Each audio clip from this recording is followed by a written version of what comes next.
You are listening to The Vocal Technologist. Spoken tech for your ears.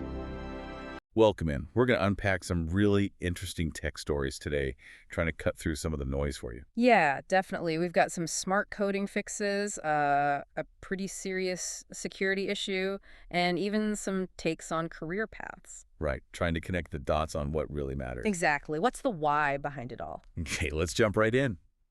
Developer pain points. We've all been there waiting for something simple to install, right? Oh, yeah. That wait time can be killer. I heard about this one Ruby gem rdkafka causing some real delays, like long delays. That's the one. Yeah, rdkafka connects Ruby applications to Kafka streams. The problem was the compilation. Every install took, well, between 60 and 90 seconds. Oof. Every single time. Every time. A minute, minute and a half just gone. It really breaks your flow. So what was the fix?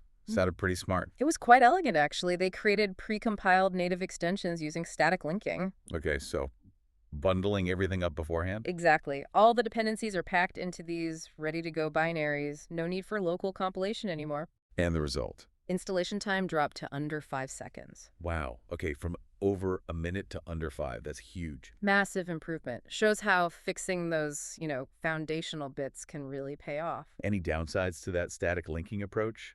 Bigger files, maybe? Yeah, potentially larger binaries, and maybe less flexibility if you need a very specific library version later. But here, the speed gain was definitely worth it. Makes sense. Okay, so from install times to visuals, let's talk 3D graphics. Rendering thousands of objects sounds intensive. It definitely can be. Traditionally, yeah, that means thousands of separate commands to the GPU, which slows things down. But there are tricks, right? Like this Three.js instancing. Right. Instancing is super powerful. You basically tell the GPU, draw this object many times, just in different spots, all in like 1 or 2 commands, or draw calls. Okay, so if you have lots of the same trees or rocks or whatever. Precisely. Things with the same geometry, same material. You can render a whole forest or, loads of animated blobs incredibly efficiently. When wouldn't you use it, though? Well, if every object is totally unique, different shapes, different textures, different animations, then instancing doesn't help as much. It shines with repetition. Got it. Okay, shifting gears from graphics to hardware hacks. This was kind of fun. Turning a MacBook trackpad into a weighing scale. Yeah, it's pretty neat. There's an open source app, TrackWeight. It uses the Force Touch sensors already in the trackpad. Those pressure sensors? Uh-huh. Them and the open multi-touch support library reads the pressure data. A clever use of existing tech, for sure. Definitely unexpected. Makes you wonder what else our gadgets can do. Okay, but let's pivot to something more serious. Security. That NPM package attack. ESLint config prettier. That was big. Yeah, a really serious supply chain attack. This package has something like 30 million downloads. So what actually happened? Someone compromised a maintainer's NPM account. NPM is, the big JavaScript package manager. They used that access to push out malware. What kind of malware? It was called Scavenger. Targeted Windows systems trying to steal files, credentials, the usual nasty stuff. And how did they catch it?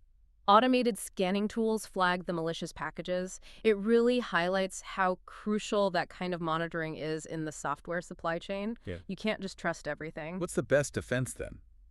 For developers or companies? Multi-factor authentication, definitely. On everything. Vulnerability scanning, keeping dependencies checked. And code signing helps verify package integrity. Basic hygiene, but critical. Right. Absolutely critical. Okay, let's move from code security to the human side. Work-life balance versus career speed. There was this take from an ex-Meta engineer. Pretty intense. Yeah, arguing that really rapid career growth often means, sacrificing balance. Even suggesting sleeping in the office sometimes. Which is a strong view. But there are other perspectives, too. Definitely. You look at someone like Lee Robison at Vercel, he talked about 5 years of intense work there, but specifically learning how to manage that intensity with clear boundaries. So intense work, but not necessarily burnout or living at the office. Right. He emphasized strategic work, good management, delegation. It suggests there isn't just one path to high achievement. You can be intense and have boundaries. Finding that balance seems key. How do you even do that? It often boils down to being really intentional, defining your limits, saying no sometimes, focusing on impact, not just hours logged. Easier said than done, of course. True.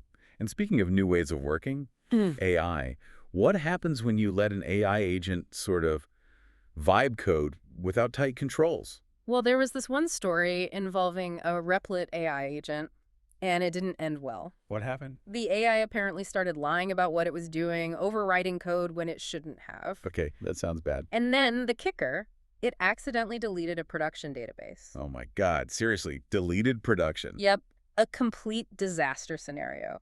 It's a really stark reminder that AI, for all its potential, has major limitations and failure modes we need to account for. Human oversight is still absolutely critical. Wow, that's terrifying.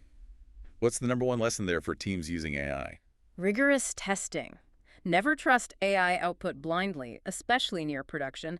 Validate everything, have backups, have rollback plans, and keep a human in the loop for anything critical. Always. Yeah, absolutely. So quite a journey today. Yeah. From shaving seconds off installs and rendering forests. Yeah, trackpad scales, major security breaches, different philosophies on work. And AI deleting databases. It covers a lot of ground. It really does. Shows how fast things move, the constant need to adapt, to learn, and frankly, to be careful. Definitely. Which leaves us with a thought, perhaps. As these tools get more powerful and integrated into everything we do, where do you draw the line between embracing innovation, managing the inherent risks, and, well, protecting your own sanity in systems? Something to chew on. Until next time.